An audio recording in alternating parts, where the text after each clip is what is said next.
live it like the winner do. See me with the crew, had to get some food. I see you looking like you do. Had to make a move, Still I gotta groove in a Jimmy Choo. Break the rules, no you're not a fool, but I'm in the mood. There's just some things I guess I could get into about me is I had a some ways a messed up childhood, but not because of the usual things. I was born premature. So I came into this world really more earlier than I was supposed to. And I also had a brain condition where my brain had very narrow blood vessels. So what happened is within 6 years of my life, I ended up having a stroke. And that was at basically, like I said, 6 years old. So that was just one more extra, messed up thing to have happen. And in spite of all of that, I feel like I've actually done quite a bit for someone who's had all that happen to him. But that's just the quick version of it. And I've had brain surgeries. I think there are people who have never been under the knife, but just things like that maybe have, been part of why I ended up in a cult. I have no clue. I read all kinds of things now because having been in a group that I can see as a cult now with clarity, I see what kind of person they go after, what they're looking for. They're looking for someone who basically doesn't really fit in for whatever reason. So as someone who's had disadvantages in life, in some ways I can kind of relate to other people who have had disadvantages in life. And that could even be people who the only disadvantage they've had is that they were born black or born in economic situations that weren't the greatest. So those are the kind of people that fall into cults typically. So in the cult that I fell in, it was mainly an internet-based cult. And what I brought to the group was I brought some things. I was almost like a contributing member, even though I wasn't technically an official member. So the group is called Toranites. I think it's important to remember that just because a group doesn't have like an official sounding name, doesn't mean that they can't be just like the full-blown cults that people think of. So sometimes what you expect can be subverted by what you actually get in a group. And that's what happened with Toranites is I got into it thinking it was just a guy with a YouTube channel because that's what I ran into first. The guy's name was Judah Nazareth. And my first impression of his channel was that he was kind of a cornball. I mean, he had videos like, talking about Kim Jong-un as the greatest freedom fighter. Like, for real. I'm not even making that up. And I thought, there's no way this guy is serious. But I saw his other videos, and I started watching them. And he was talking about things that I was, watching on other YouTube channels. Like, I was just watching isupk videos, Israeli School of Universal Practical Knowledge. I found them because of another cult called GMS. I ended up finding them because of some internet meme, Antoine Dotson. You remember Antoine Dotson? I do. I'm familiar with that name. Yeah, he's the guy that he did an interview on a news segment because someone creeped into their house. So his little interview was so funny that the internet was having a ball with it. So things that related to him found their way into trending on YouTube, because that's how YouTube is. You'll watch one video and then the next few videos will be things related to it. So I found a video by a group that I later found out was GMS. So they were talking about it, and they were recommending that he go to General Yohana, the ISUPK. So those two names stuck out in my mind. I was looking up General Yohana and ISUPK. So that's how I found the biggest mainstream Black Hebrew Israelite cult out there. And that may have been the reason why I found Judah's channel. So what's funny is going back to Judah, when I was watching his stuff, I was commenting on his YouTube videos. So I wasn't even in live streams. It was just me interacting with him that way. And I demonstrated that I knew quite a bit about the Bible. I was familiar with the whole Black Hebrew Israelite culture, so I wasn't just some guy who came in and got the benefit of, when you go to a job interview and they just take you without question, they just take you as an employee. I didn't get that when it comes to Torah nights. I actually had to work my way in. So it's kind of funny. In a way, I worked to be a cleaver to Israel. Okay, now, you being a non-black person, what do you feel like their main purpose was overall for having you? What benefit do you think that they felt like you provided for them? And how long were you involved with them to begin with? I was with them for 5 years before I basically got sick and tired of it. But I think the reason I was there was mainly, and this is going to sound pretty horrible, but the reason I was there was to make black people angry, especially in the other cults. So they wanted me to get the other cults riled up and make them talk about Torah nights. They wanted to get Torah nights popping with controversy. So they basically was trying to use you for clout, to cloud up. Yes. Okay. Yes. And see, that's a little confusing. So you basically, what they wanted you to like be outside with them, so other Israelites would see you and start an argument. What we would do is we would be on the internet. We would have, you remember Google Hangouts? Yes. You would have, a bunch of guys on the same stream, and it would be broadcasting on YouTube. And what would happen is many of these Israelite camps that were more established than we were, they would also have presences on YouTube. The first one to actually do that and become mildly successful at it was GMS, or Great Millstone. And some others kind of became part of that internet Israelite thing as well. So it's not just people on the street corner. These people are on the internet. They're creating YouTube channels. They're putting videos out there to teach what they think is the truth. So what happens is, what Judah was hoping is, he was hoping that those guys, now adapting to the new reality of the internet, would see Torah Nights live streams and would be willing to watch them, which is a big hump to get over, logically speaking. But he was hoping that people would see it and get angry because, I was saying some crazy stuff. And what made it worse is I kind of could tell that Judah was genuinely having fun when I would say some of these crazy, wild things. They had you, play a white person?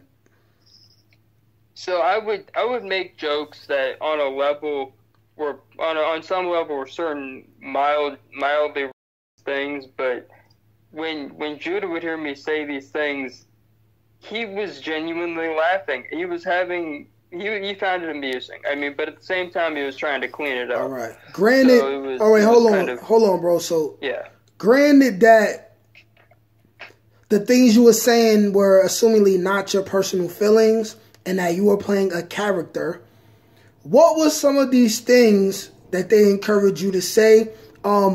If you could flip words so you don't curse, I like for you to do that. I'm not gonna do anything out of it. I'm just gonna give you a mild. Yeah, let me get an example. Okay. You know the Kemetic people, the people that think they're Egyptians because they're black or whatever. Yes. I used to make the joke because people on Sinai TV and other similar channels would say that black people are kings. Like, they would claim royalty, and I would go with the meme that would be on the internet, we was kings. And I would poke fun at that. So that's the mildest joke I would make. But it was funny because at the time, Judah and other Hebrew Israelites didn't have the best relationship with those Kemetic Hebrews, Kemetic people. So they found it very funny because the Kemetic weirdos were seen as like, you know, competition. They were the Opps. So I was basically smoking the Opps, and that made them amused. And they also didn't really care because it was like, who cares about, you know, those comedic guys? Yeah. Okay, so they basically had you like a Tekashi 6ix9ine of the Black Hebrew Israelites. They had you on board to troll. But they were acting like they didn't have any associations with you. Is that what you're saying? No. They would what Judah and some other people would do is they would try to act like they weren't completely on board with some of the stuff, but you could see in Judah's eyes that he was like amused, because he had probably never heard anyone talk in a way, you know, that was anything close to disrespectful. So, you know, he thought it was amusing for that reason. But looking back on it now, I kind of feel foolish because I was playing into something that wasn't really good. Hey, man, you know, I understand, and it was foolish, but you know, when you in a certain place in your life, just no different from a young person getting involved in a gang. You know what I'm saying? You want to be a part of something. As a man, you're looking for a certain level of validation from other men. You know, we all want to be a part of something. Every man wants to be a part of something, and they gave you something to be a part of, for better or worse. You know what I'm saying? I understand that, and as a black person, I'm not going to hold that against you, because I understand your background, and I understand from speaking with you that you don't have a racist bone in your body. Right? I understand that, you know. In this PC culture, people, but especially men, have to be able to make mistakes and learn from them, and also hold themselves accountable. And I feel like you've 150% held yourself accountable. So there's no need for me, who's conducting this interview, to be like, oh man, you ain't shit, and you violated this, that, and the third. I mean, you know what you did. You held yourself accountable already. You know what I'm saying? So we can move past that.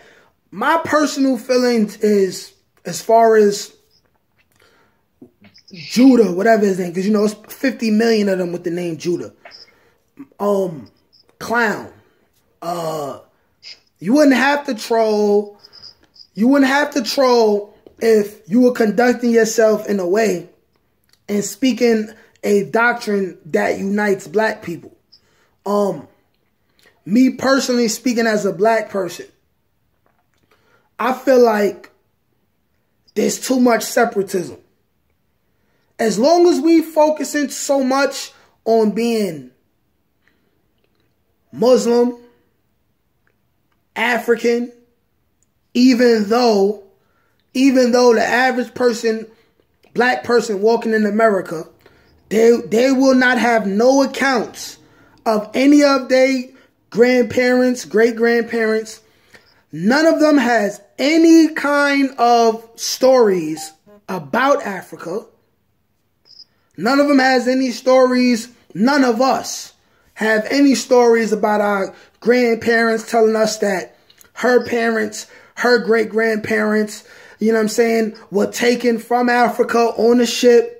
If anything, quite a few of us have grandparents that tell us we were Cherokee Indians, Iroquois Indians. These are facts. My mother and my father's side, as far back as they could say without paperwork, they say that we were Cherokee Indians, okay?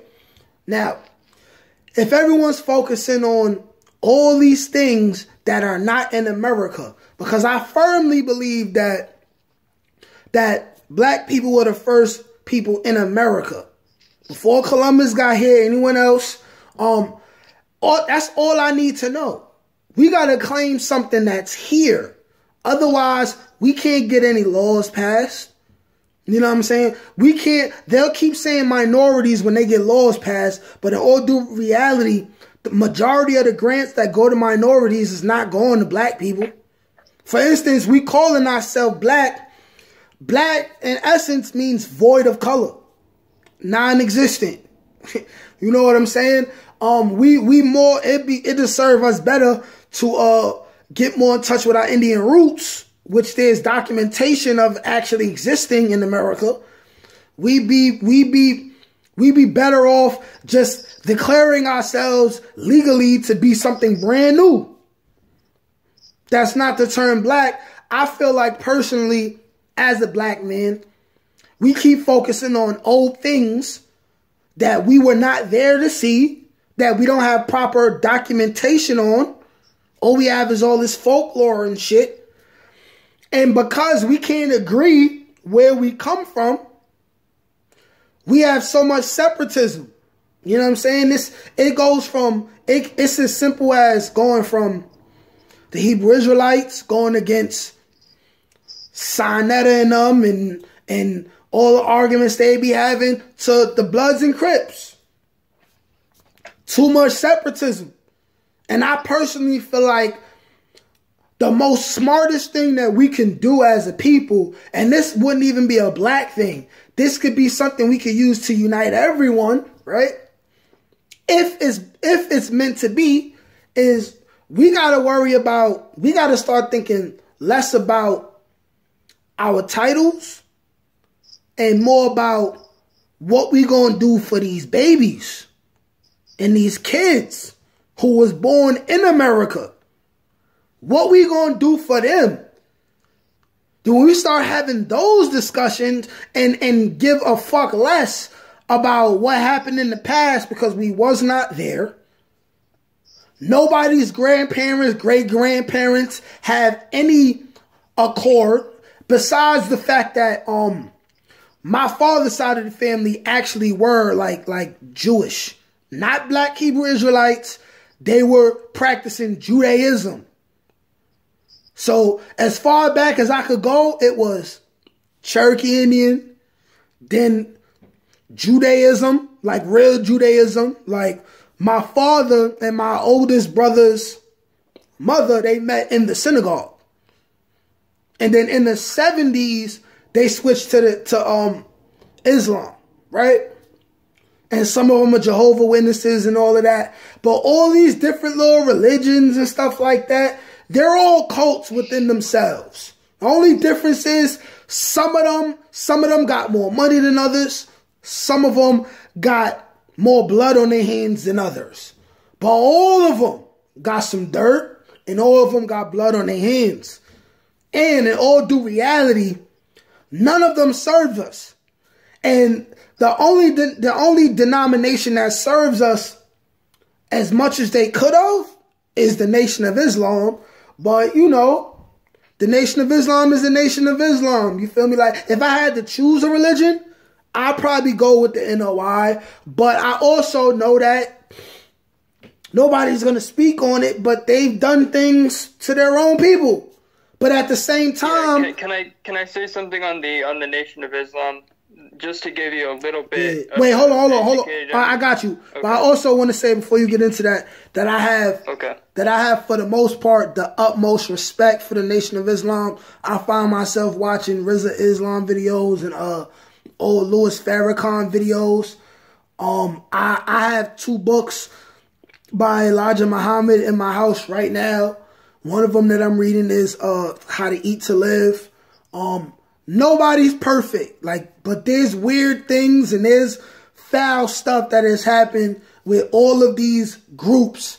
And I really feel like it's time for us to worry about what we're going to do to protect and save our kids and enrich them in something that's modernized. So we could stop arguing about what happened in the past and do something new now. But go ahead, bro. I don't want to take away the whole Nation of Islam thing from you, but I want to point out something that's a little bit weird. and this is something that I found when I was making my 5%er video. Do you know what they think? Do you know what they think God came in the form of? The Nation of Islam. Tell us. They think Wallace Ford Muhammad, who was many things. One of them a white man, another thing a fraud. So his name should technically be Wallace Fraud Muhammad. He was kind of someone that used to make up things about himself. Like, the guy was not very honest. And he also liked to cultivate a whole persona that wasn't, genuine. It's just funny how these things work out, because he reminds me of Judah in so many ways. Yes. Okay. See, that may be the biggest thing with me in the Nation of Islam, is that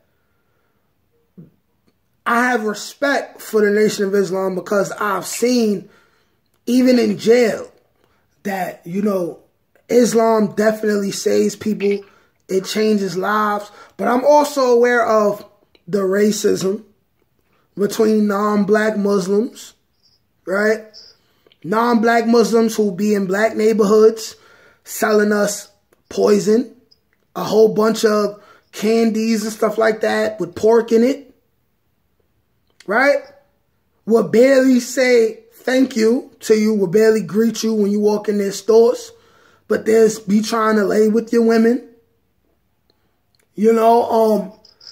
I also know that, and see, me personally, because I know that black people are not fully accepted everywhere with Islam, I cannot practice Islam, although I have respect, because I've seen that it does change people. Like, no one can ignore the fact of the effect that Islam had on Malcolm X and many other brothers like him. They say that Malcolm X was so dedicated to Islam that when they cut him open and they were like looking at his organs and stuff, that he had the cleanest organs that they ever seen, because he took the diet seriously, and but I feel like there's just too much separatism, and the separatism is not going to end until we really create something new. And it cannot be led by one person. We cannot have one person saying that they've been sent from heaven and all this other wild stuff that people like to say. We cannot have no spookism with this. We got to have real people that come from real places, that have influence, people who are business minded. Because the only way you're going to get the youth involved is to show them that if they go the right way and they think about things the right way, they can get what you have. That's the only way to get the youth involved, because we all know, the youth is the future. The youth, the younger you are, the better chance you have of living, processing the world, figuring out what's wrong with the world, and then getting together with some like-minded young people like yourself and doing things that's going to change the world for the better. You know what I'm saying? But we went on a tangent a little bit with the Nation of Islam stuff. The main thing is that all of these different things, all these different religions and everything separates people. But let me bring us back to the Hebrew Israelites. How do Hebrew Israelites make money? And what are they doing with their money, if you have any clue? Because I haven't had a job and met people who say, hey, listen, I'm a Hebrew Israelite. I haven't been to many places where money is being made. And seeing people there, with the name Judah. Like, these people are saying they got different names, and they not even paying a couple dollars to get their names really changed, like legally. So I'm like, so if you have any clue on how they make their money and what are they doing with it, tell the people. It's pretty simple, and it's very infuriating. Many of these groups, they try to emulate the Christian church. So what they do is they'll tell their members not only do they have to tithe, they have to tithe a certain percentage. So they will mandate this percentage of their members, and then there's other tithes they think are mandatory as well. So I'll use the biggest one, isupk. They do that. They mandate those tithes, and they basically, in one case, a friend of mine said when he was in the group, they actually used to keep people from leaving the physical building until they coughed up the tithes. Like, it would keep people in the room and not let anyone leave. Okay, so that's extortion. That's extortion. That's extortion. It's 100% extortion. It's basically they use the scriptures and they use what people are familiar with to get money out of them. And many of the people give money because they believe they finally found the thing. You know, they found the place they need to be. Or in one woman who ended up being murdered by the cult's terms, she said she found her new family. If you want to look her name up, it's Joy Morgan. Joy Morgan? Killed by a cult. Yeah, Joy Morgan, killed by IUIC, or Israel United in Christ. Was this a black woman or a white woman? She was a black woman, and her death is extremely tragic all the same. I mean, it's... Could you go into a little bit more detail about that? Well, she was dating a member of IUIC, and what happened is he, for whatever reason, he murdered her. And we don't know the exact details, but we know that IUIC closed ranks once that happened. They basically didn't talk to the police. They wouldn't even tell the victim's mother where her body was, which is just insane. They did nothing to make the investigation easier. I mean, this is just the worst possible thing. And then to make matters worse, this is the cherry on top.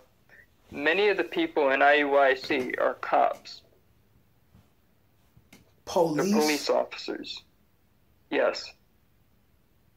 So they know what an investigation would look like, and they know how to disrupt an investigation.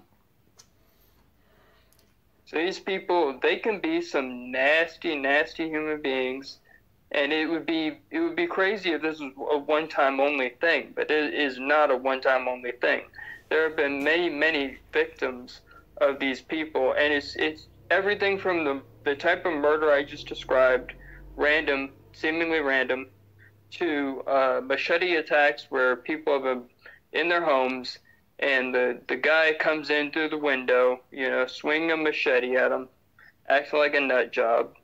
And people want you to think that this doesn't happen very often. And why are they doing things like this? Why are they doing things like this? Because in the cult, what they're brainwashed into in many of these groups is to think that white people are evil, that they're the enemy, and that, you know, at whatever cost, they need to go at the enemy. I guess, man, this is sickening. All right. Here's another crazy thing. I just want to make sure people understand. You remember the year 2000, all the crazy stuff that was going on? As far as what? As far as people thinking the world was going to end and, you know, all this other stuff. I remember that. You see, I was like 9 years old at the time. I was like 19 years old at the time. But I do remember there being some concern with people. Thinking that, like, once the balls dropped, it was going to be like nuclear explosions and all this other stuff. Well, what's funny is I was like 13 around 2001. So here's the funny thing. I do remember some things. Like, people thought that technology was going to come to a grinding halt. But on the religious front, there were people who thought that not only would that be happening, they thought that some things would happen like the return of Jesus. So these black Hebrew Israelites, they call Jesus Yahushai. They thought Yahushai was going to come down, and then at that point they would all attack the white people and everyone else. Yeah.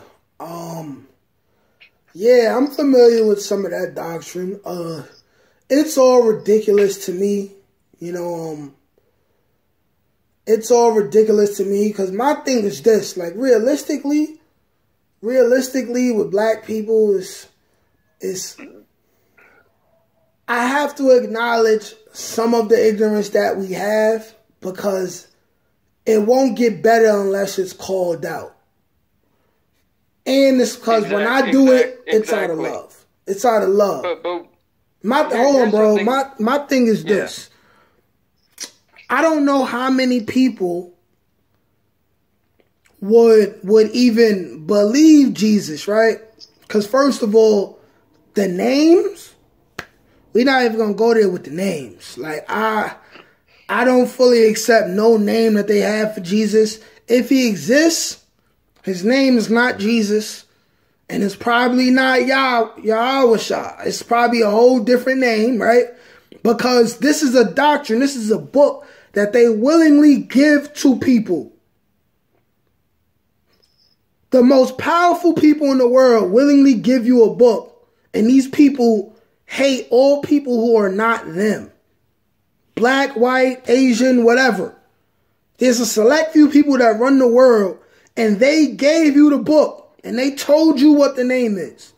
So what would make any logical thinking person think that the book that they gave you is a book that's supposed to help you personally over all other people when they hate you and everyone else? And my thing is this. Regardless of the name, I don't know how many black people are going to be walking in the street and they run into this guy who says, hey, listen, I'm your savior. I'm here to save everyone, right? Which I feel like is weak in itself. People going their whole lives thinking that this one person is going to save them. That stops you from being creative. That stops you from personally figuring out a way to get your own life together. To get your own shit together and build something for yourself. All right? I don't know how many people will watch another black person like them in this day and time who assumingly he's not going to be rich driving in a sports car, right? From everyone's depiction of what Jesus looks like, if he's black, he's likely to be a man with bushy hair. Maybe some would say nappy. Maybe locks in his hair, right? A big long beard, right? And he's not going to be dressed like a GQ magazine cover person. And he's going to say, hey, listen, I'm here to save everyone. Follow me. I think a lot of black people would be skeptical and miss their blessing. This is things nobody talks about. You know what I'm saying? But let me ask you another question. Aside of the murder of that woman that you spoke about, do you know anything else of how women are treated? Have you seen or heard anything about white women getting involved with these organizations? Women, children, because I've never seen children that are part of these organizations. People on the internet have told me that they have compounds and this, that, and the third. You know what I'm saying? But I haven't seen, it's like, if I can't see it, how am I supposed to believe it? I have to see the fruit of your labor. So if you have any opinions on that, could you share, please? You know that's a crazy topic in and of itself. The way women are treated in these groups is horrendous. It's just not. It's never good. It's always bad because these men are gassed up to do things like they're gassed up to do all this other crazy stuff. They're given the idea that they are the authority. So basically they can do no wrong. They're portrayed as, they have the last word no matter what. So domestic violence is rampant in the Black Hebrew Israelite community. A friend of mine, he had recordings of a woman being yelled at by her husband, and it was over the phone, and God knows what was going on in the house. We only know that the man was acting crazy.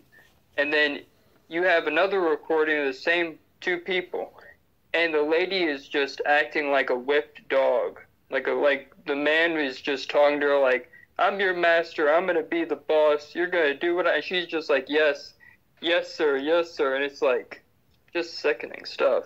I'll send you that link because I think people need to hear it. They need to know that this is not something, if you're a woman, stay away from these people. Don't have anything to do with them. I can't say it strongly enough. It's just terrible. Yeah. If you could send me that, send me that. You see, because that's another thing. I understand women are different. We're equal as human beings, but we are different. I do believe we are here to lead and protect them. I do. I do believe that when women are left to their own vices, it can be overwhelming for them, and their lives could end up being disastrous. How do I know that for sure? I've seen it with my own eyes. I have women in my family. You know what I'm saying? They need us. We need them too. But they need us to balance them out, to calm them down. I personally feel like it's easier for a man to think logically and understand that he needs a balance. Whereas I feel like women, their emotions, as long as something feels good, feeling good could be any bad thing that men also do. But I feel like it's more likely a man on his own would stop doing something that's terrible for his life than a woman, unless that woman has an ear that's not a woman's ear. Someone to listen to her and talk to her and say, hey, listen, that might not work out for you. You might have to stop doing that.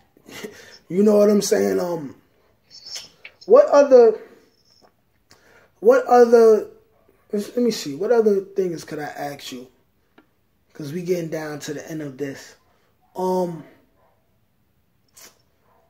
We still don't know where their money go. I mean, they taking tithes, but who are some of the most, would you say,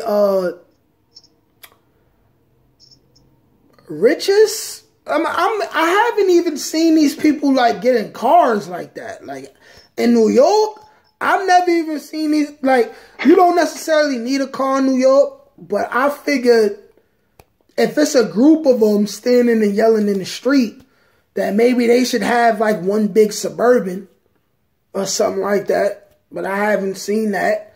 I haven't seen women with them. They have not started making any institutions, which is why I will still hold the Nation of Islam in a higher level of respect, because they have their own everything.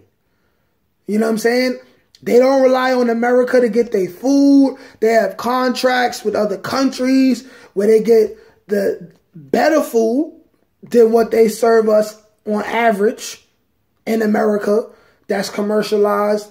They have their own institutions. They have rehabilitation facilities.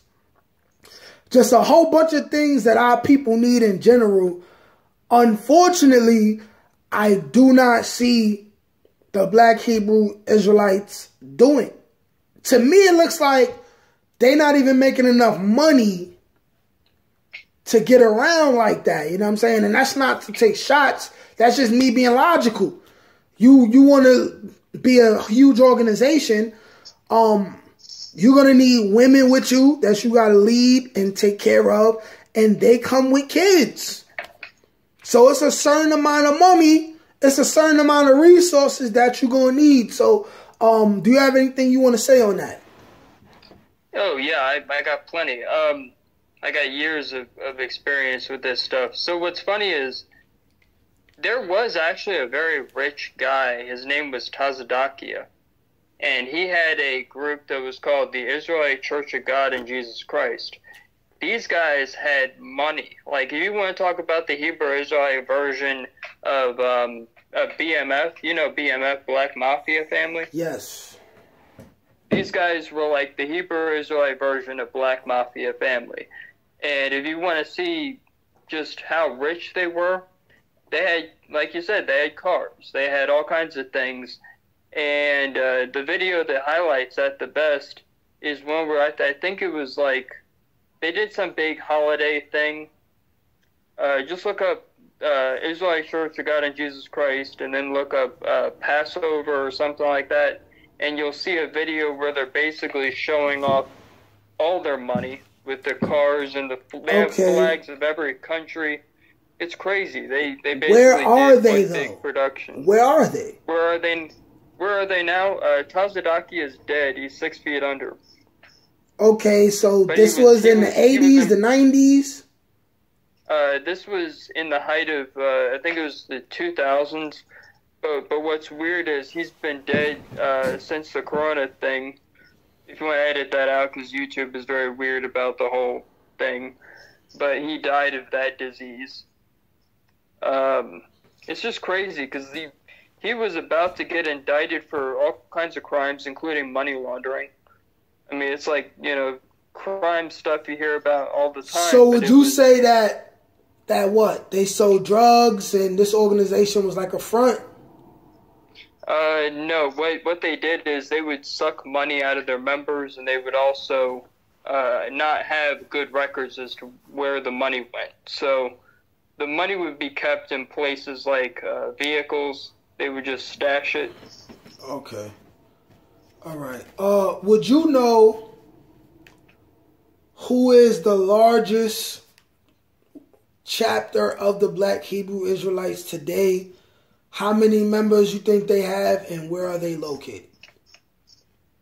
So there's actually two that I would say are like the biggest. One of them is isupk. They're all over the country. But the second largest has members not only all over the country, but also in other countries. And that one would have to be IUIC, the one that is responsible for Joy Morgan's death. And it's funny because they went to Africa in spite of the fact that in many cases, Hebrew Israelites don't have a good opinion of Africans. I don't know how they managed that one, but, you know. You're right, they don't. They don't. Like, they hate Africans. Yeah, no, which just leads to way more separatism. It's like, but all right. I feel like you've definitely been a help. We're gonna conclude this until next time. All right. You're gonna be my guy, man. When I get to talking about like religious based stuff, and we get into like our conspiracy bag, because I feel like you've done enough research on a lot of these things. You know certain things I don't know. I feel like you're a genuine person. Wait, before we end this, could you speak on what caused you to stop dealing with this organization? What made me get out of Torah Nights? It was very simply the hypocrisy of the leader. It was also the help of a good friend, someone who is now a good friend, but at the time I saw him in an antagonistic light. But he kind of helped me to get out because he put pressure on me to get away from Judah and Nazareth and the Torah Nights, and I appreciate that. I still do. Yeah, That's because the best thing he ever did. I respect that, because based off of their doctrine, when all hell broke loose, you was gonna be a slave anyway, right? Yeah, once they got in the land, I would have been a slave. A slave anyway, right? You know, that's their doctrine is not fair for you. You know, but all right, we can conclude this here. Thanks, bro. Tell the people where they can find you at. I'm Negi Springfield, and if you can't find my channel, I'll link to it in one of the comments. I'll definitely see this, so I'll definitely comment where you can find me. All right, bet. Thanks, bro. I'm going to chop this up. This is going to be a multiple part series, man. We got almost an hour of this thing, you know what I'm saying? So I'm going to chop it up. Mm-hmm. It's going to be segments, and then I'm going to put the whole interview out together, man. I appreciate you, bro. Thank you. You're welcome. And thank you for helping me get this out there. I'm just trying to help people stay away from cults and stay away from other groups. Glad to do it, man. Peace, bro. Till next time. Yep, take care, man. All right.